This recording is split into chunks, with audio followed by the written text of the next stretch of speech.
नमस्कार, बहुत स्वागत है आपका न्यूज एशियन का डिजिटल प्लेटफॉर्म आप देख रहे हैं। मैं हूं आपके साथ ज्योति और मेरे साथ मेरी सहयोगी लक्ष्मी उपाध्याय।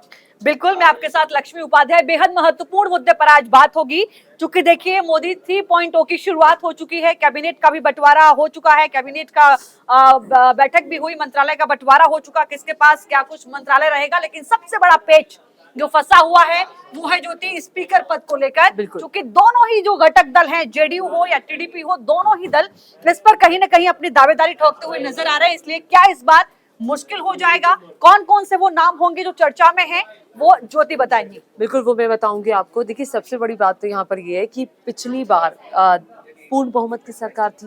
पिछली बार सहयोगियों की जरूरत नहीं थी, इस बार सहयोगी हैं, तो सहयोगी दबाव बना रहे हैं स्पीकर पद को लेकर। स्पीकर पद के पास शक्तियां बहुत सारी होती हैं।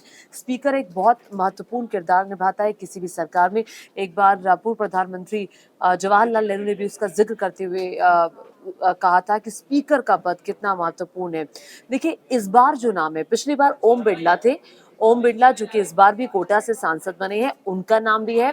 और जो बड़ी बात यह है, आंध्र प्रदेश से आने वाली जी पुरंदेश्वरी, उनका भी नाम सामने आ रहे हैं। ये चंद्रबाबू नायडू की साली है, चंद्रबाबू नायडू की जो पत्नी है, उनकी बहन है।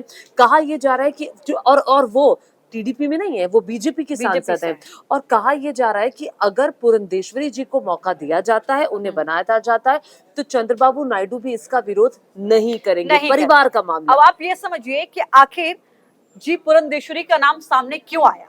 वो इसलिए क्योंकि देखिए खबर ये भी आ रही है जो सूत्रों के हवाले से, कि इंडिया ब्लॉक की ओर से भी ये कहा जा रहा है कि अगर टीडीपी की तरफ से स्पीकर पद अगर जाता है तो हम भी खुला समर्थन देंगे। ठीक, अब समझिए, ओम बिरला का नाम अभी भी चर्चा में सबसे आगे है, यानी प्रबल दावेदार वो माने जा रहे हैं। उसकी वजह क्या है? उसकी सबसे बड़ी वजह यह है कि मोदी शाह के बेहद करीबी माने जाते हैं। कहा यह जा रहा था कि अगर वो जीत के आए हैं और मंत्रिमंडल में अगर उनको शामिल कर लिया जाता है तो शायद थोड़ा सा सस्पेंस क्लियर हो जाता, लेकिन चूंकि मंत्रिमंडल में उनको शामिल नहीं किया गया है, इसलिए उनकी अभी भी प्रबल दावेदारी तब तक रहती है जब तक नाम स्पष्ट नहीं हो जाता। देखिए, ओम बिरला का नाम आपने जिक्र किया और ओम बिरला को लेकर बहुत सारी बातें इस वक्त अंदर खाने चल रही हैं। ये भी कहा जा रहा है कि चूंकि अभी बीजेपी का राष्ट्रीय अध्यक्ष भी बदला जाना है, चूंकि जेपी नड्डा तो अब मंत्रिमंडल में आ गए हैं, स्वास्थ्य मंत्री बन गए हैं, तो हो सकता है उस रेस में भी आपको ओम बिरला का नाम सुनाई दे। और दूसरी बात यह है कि ओम बिरला का नाम फिर से लोकसभा अध्यक्ष के लिए हो सकता है। उसकी देखिए वजह है जो आपने जिक्र किया कि पिछला जो उनका कार्यकाल रहा वो बहुत ही सफल था। आपने देखा कि लोकसभा में बहुत विरोध हुआ, हर सेशन में हमने विरोध देखा। किस तरह से उन्होंने सांसदों पर सख्त कार्रवाई करते हुए उन्हें सदन से निलंबित किया। इस बार जितने सांसद निलंबित हुए, उतने सांसद कभी किसी सेशन में इतने निलंबित नहीं हुए। आपने हर सेशन में देखा। आपने हमेशा के लिए आपने कहा कि आप सस्पेंड हैं पूरे सेशन के लिए, आप इस साल के लिए सस्पेंड है या एंड तक के लिए सस्पेंड है। फिर मामला आगे गया, लड़ाई हुई, 10 तरह की चीजें हुई। तो कुल मिलाकर के एक सफल कार्यकाल था। और जैसा कि नजदीकी का जिक्र किया लक्ष्मी ने कि बहुत नजदीकी है प्रधानमंत्री नरेंद्र मोदी से और अमित शाह से, वो भी साथ देगी।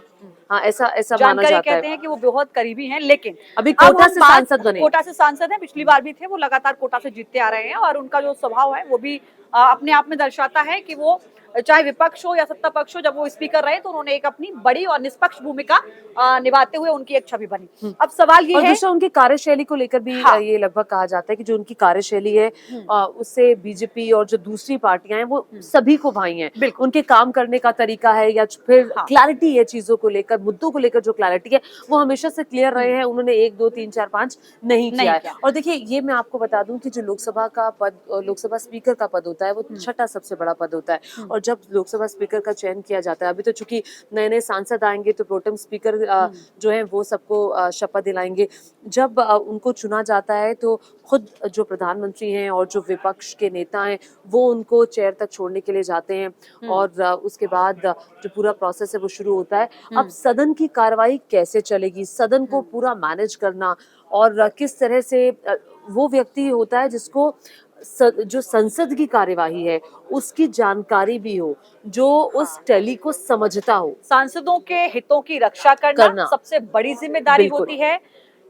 किसको, आपको कौन से बिल पर चर्चा होनी है, इसमें बड़ी भूमिका रहती है। गुप्त बैठक भी अगर स्पीकर चाहे तो करा सकता है। किसको अमान्य घोषित करना है, ये भी उनकी जिम्मेदारी। नियमों की जानकारी जो एक बड़ी पावर संसद में होते। संविधान की जानकारी हो अच्छा, और जो रूल बुक अब है ज्योति, संसद हम की इस पर भी बात कर उसकी रहे हैं जानकारी हो कि जी। आखिर ओम बिरला के अलावा हम बात कर रहे थे, पुरंदेश्वरी का नाम, दग्गुबाती हाँ, पुरंदेश्वरी। पुरंदेश्वरी का नाम सामने आ रहा था कि आखिर वो क्या फैक्टर हो सकते हैं जिसमें अगर ओम बिरला को नहीं चुना जाता है तो फैक्टर पुरंदेश्वरी क्या को है, क्या चुना लगता जाए। है? वही मैं चर्चा करने जा रही थी। देखिए, सबसे पहले तो ये है कि वो बीजेपी से है, हम्म, आंध्रा की प्रदेश अध्यक्ष है, हम्म, महिला मोर्चा देख चुकी हैं, हम्म, छत्तीसगढ़ में भी वो अपनी बड़ी भूमिका निभा चुकी हैं पार्टी में। 2014 में वो बीजेपी में शामिल हुई। इससे पहले 2012 और 2009 में, 9 में वो कांग्रेस की गवर्नमेंट में, मनमोहन सिंह की सरकार में, 2012 में यूपीए की सरकार में वो राज्य मंत्री का पद संभाल चुकी है, बड़ी भूमिका वो निभा चुकी है। अब आइए आप कि आखिर ऐसा कौन सा दबाव रहेगा। टीडीपी नायडू की पार्टी है, वो नायडू की साली है, और नायडू का समर्थन उन्होंने तब किया। ये जो मैन फैक्टर है ज्योति, नायडू का समर्थन उन्होंने तब किया जब नायडू को अपने ससुर का तख्ता पलट करने के लिए लगातार उनको घेरा जा रहा था, उन पर आरोप लग रहे थे, तब उन्होंने आगे आकर नायडू का समर्थन किया था। तो वो भी एक दबाव है। दूसरा, अगर वो स्पीकर बनती हैं तो नायडू की जो पार्टी है उस पर एक सॉफ्ट दबाव रहेगा, सॉफ्ट प्रेशर रहेगा। तभी वो शुरुआत में मैंने कहा कि जो मैं पढ़ रही थी उसके हिसाब से भी कि चंद्रबाबू नायडू उसका विरोध नहीं कर पाएंगे। और ये जो आपने फैक्टर्स बताए हैं, ऐसा करके बीजेपी सभी दलों को साथ लेगी, क्योंकि आप कांग्रेस में भी रही हैं, जो दग्गुबाती पुरंदेश्वरी हैं, आप बीजेपी में तो 2014 से हैं ही, जैसा कि लक्ष्मी ने बताया, और आप चंद्रबाबू नायडू के भी क्लोज हैं क्योंकि आप उनकी साली हैं, उनकी पत्नी की बहन है। तो कुल मिलाकर के और उनकी जो सीनियरिटी है उसका भी फायदा जो है वो सदन को मिलेगा, और लगातार वो सांसद भी रही हैं। तो देखिए, जैसा कि हम लगातार जिक्र कर रहे हैं, जो टीडीपी के संस्थापक हैं एनटी रामाराव, उनकी वो पुत्री हैं और बहुत वक्त से वो राजनीति को बहुत क्लोज से देखते आई हैं। अपने पिता के वक्त से वो राजनीति को देखते आई हैं, फिर आंध्रा की राजनीति को, और फिर वो सांसद लगातार रही। तो एक वरिष्ठ जो व्यक्ति होता है वो सदन की कार्यवाही को जानता है, सदन की कार्यशैली को जानता है, रूल बुक को समझता है, और इसीलिए मुझे लगता है कि उनका नाम सबसे आगे चल रहा है। साथ में ओम बिरला के नाम है। हो सकता है क्योंकि मोदी सरकार जो है, खुद प्रधानमंत्री नरेंद्र मोदी जो है, वो सरप्राइजेस देने में बहुत माहिर है। मतलब वो बहुत सरप्राइजेस पिछली बार भी मिले, इस बार भी शायद इसमें कुछ सरप्राइज हो, कोई और नया नाम सामने आए जो हम चर्चा कर रहे हैं। हो सकता है इनमें से कोई भी नाम ना हो। और इसलिए भी आप कह सकते हैं, क्योंकि देखिए इस बार ये आकलन किया जा रहा था कि क्या मंत्रियों के जो पिछली बार मंत्रिमंडल जिन जिन चेहरों के पास थे, क्या वो बदले जाएंगे, लेकिन ऐसा नहीं हुआ है। देखिए 2.0 और 3.0 में आप देखेंगे तो जो बड़े बड़े मंत्रालय हैं, चाहे गृह मंत्री अमित शाह रहे हों, वो 3 में भी हैं, आप रक्षा मंत्री राजनाथ सिंह रहे हों, सेम उनका मंत्रालय रहा है,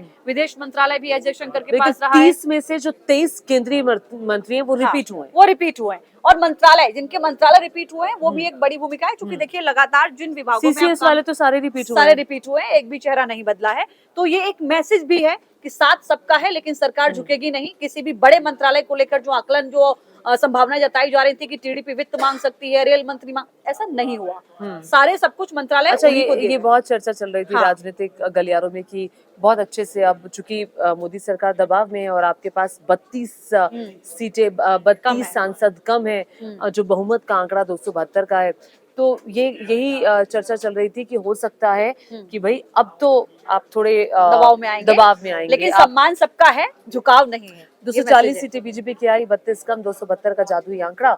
और टीडीपी और जेडीयू महत्वपूर्ण सहयोगी के तौर पर, दो बड़े सहयोगी एनडीए में बीजेपी के बाद, कहा गया कि उनकी मांगों को माना जाएगा। लेकिन मांगों को मानते हुए अभी तक तो कुछ ऐसा होता हुआ दिखाई नहीं दिया कि दबाव में कोई आया हो। और लगातार जो नेता भी सामने आ रहे हैं वो कह रहे हैं दबाव काम नहीं करेगा, यहाँ पर काम होगा, दबाव नहीं होगा। अब देखिए, स्पीकर पद को लेकर लगातार चर्चा, और स्पीकर पद को लेकर किसका नाम सामने आता है ये अभी एक क्वेश्चन मार्क है।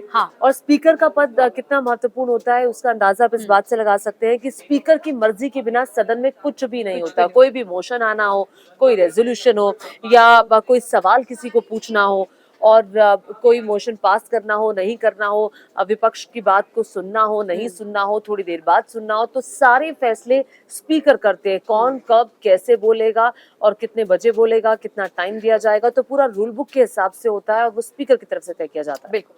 और मुझे लगता है ज्योति, जो सबसे बड़ा फैक्टर जो हम समझे, आप प्लीज समझाइएगा इसको, कि क्या आपको लगता है जो सबसे ज्यादा डिमांड स्पीकर पद की सहयोगी दल कर रहे हैं, वो इसलिए भी चूंकि पार्टी टूटने का डर, जैसा कि इंडिया ब्लॉक की ओर से कहा भी जा रहा है, विपक्ष की ओर से कहा भी जा रहा है कि देखिए तोड़फोड़ हो सकती है, बड़ी भूमिका रहती है स्पीकर की। दल बदल कानून जब सामने आता बिल्कुल है, दल बिल्कुल बदल की भूमिका जब सांसद तब निभाते हैं, स्पीकर किसे का आपको फैसला अमान्य घोषित करना है, किसे आपको अमान्य घोषित तभी नहीं करना है, यही ये एक वो बड़ी वजह भूमिका है, है। यही एक वो बड़ी वजह है जिस वजह से सभी स्पीकर यस, के पद पर दावेदारी चाहते दावेदारी हैं। ठोक है। देखिए मान लीजिए अगर आप सहयोगियों को दे देते हैं, आप हालांकि बीजेपी बहुत बड़ी पार्टी 240 सीटें, वो कभी नहीं चाहेगी कि इतना बड़ा पद वो अपने सहयोगियों को दे, क्योंकि ये वो सहयोगी हैं जो फ्लिप फ्लॉप होते रहे, ये वो सहयोगी है जो कभी भी यहाँ से निकल सकते हैं, जो कभी भी साथ छोड़ सकते हैं, जैसा कि जिक्र भी किया जा रहा है, और जो उनका इतिहास भी रहा है। जेडीयू का आपने देखा कभी आरजेडी और कांग्रेस का साथ देती हुई नजर आई। चंद्रबाबू नायडू तो अभी 2019 में यूपीए के साथ हो गए थे और इसी साल फरवरी में वो एनडीए के साथ आए। तो ऐसे सहयोगियों पर भरोसा जताते हुए आप इतना बड़ा पद नहीं दे सकते हैं, और ऐसी स्थिति में तो कतई नहीं दे सकते हैं जब आपके पास पूर्ण बहुमत नहीं है। और मुझे और जो लगता है दल बदल कानून का आप जिक्र कर रही हैं, वो बिल्कुल वो स्पीकर के विवेक पर बहुत विवेक पे निर्भर करता है कि आप क्या फैसला लेंगे।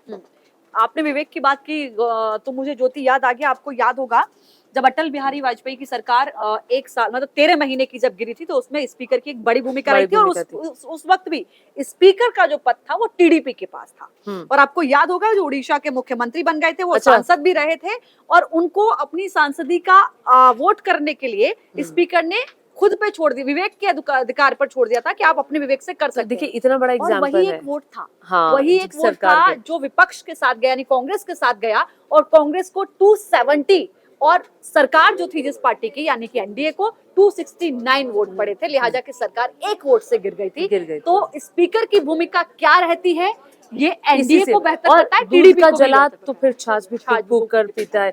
तो ये एक्सपीरियंस ऑलरेडी एनडीए को मिल चुका है और पता है कि अटल बिहारी वाजपेयी की सरकार के टाइम पे क्या हुआ था। तो आप किसी भी कीमत पर इतना महत्वपूर्ण पद अपने सहयोगियों को नहीं देंगे, ये तो तय है। ये तो आप मानकर चलिए। बस अब चर्चा इस बात पर होनी है कि आखिर स्पीकर बनेगा कौन, कौन वो व्यक्ति होगा जो सदन को चलाएगा, कौन वो व्यक्ति होगा जो सदन की रूल बुक जानता है, जो सदन की कार्यवाही जानता है, कार्यशैली जानता है। चूंकि जब भी अगर आप चुनाव किया जाएगा किसी भी व्यक्ति का, तो उस व्यक्ति की क्या कैपेबिलिटी है और क्या वो व्यक्ति समझता है संसद की कार्यवाही को, ये देखते हुए भी एक चुनाव ऐसा चेहरा जो सर्वमान्य हो, बिल्कुल सभी सर्वमान्य को हो, मान्य ये हो भी जाए, हो, ये भी है। ये भी सभी को मान्य हो जाए, किसी को इतनी आपत्ति ना हो, और उससे उम्मीद ये की जाए कि वो निष्पक्ष होके सबसे बड़ी प्राथमिकता जो उनकी रहेगी वो संसद चलाने की रहेगी, इधर उधर पार्टियां जो भी उनकी रही हो। लोकसभा का स्पीकर जो भी होगा उसके लिए ये मैंडेटरी होता है कि वो सदन का सदस्य हो, वो सदन का सदस्य हो। और खुद ये जो रूलिंग पार्टी है वो उस पर निर्भर करता है कि वो किसी स्पीकर बनाना चाहती है। वो अपनी सहमति के साथ, कोशिश हमेशा ये होती है कि पूर्ण सहमति हो, सभी को साथ लेकर चलना है। चूंकि संसद का काम है, संसद की कार्रवाई है, वहाँ सभी सांसद मौजूद रहते हैं, देश के लिए वहाँ कानून बनते हैं, बड़े बड़े मुद्दों पर चर्चा होती है। तो कोशिश हर पार्टी की रहती है कि कोई ऐसा व्यक्ति उस चेयर को संभाले जो कि सर्वमान्य हो, जिसकी एक्सेप्टेंस हर पार्टी में हो। तो बस यही एक सवाल है कि कौन सा वो चेहरा होगा। हालांकि ये दो नाम जिनका हम दोनों ने चर्चा किया, ओम बिरला का नाम है और पुरंदेश्वरी का नाम है, ये दो नाम इस वक्त चर्चा में चल रहे हैं। क्या इन दोनों नामों में से कोई एक स्पीकर के लिए फाइनल होगा, या कोई ऐसा सरप्राइजिंग तीसरा नाम सामने आ जाएगा जिसको लेकर हालांकि कोई विरोध भी नहीं कर पाए और कोई उम्मीद भी न जता पाए कि ये नाम क्या हो सकता था। और मोदी जो प्रधानमंत्री नरेंद्र मोदी हैं वो सरप्राइज देने के लिए जाने भी जाते हैं। लेट्स सी क्या होता है। और इसी के साथ हमारे लाइव सेशन भी अभी इतना है। नमस्कार।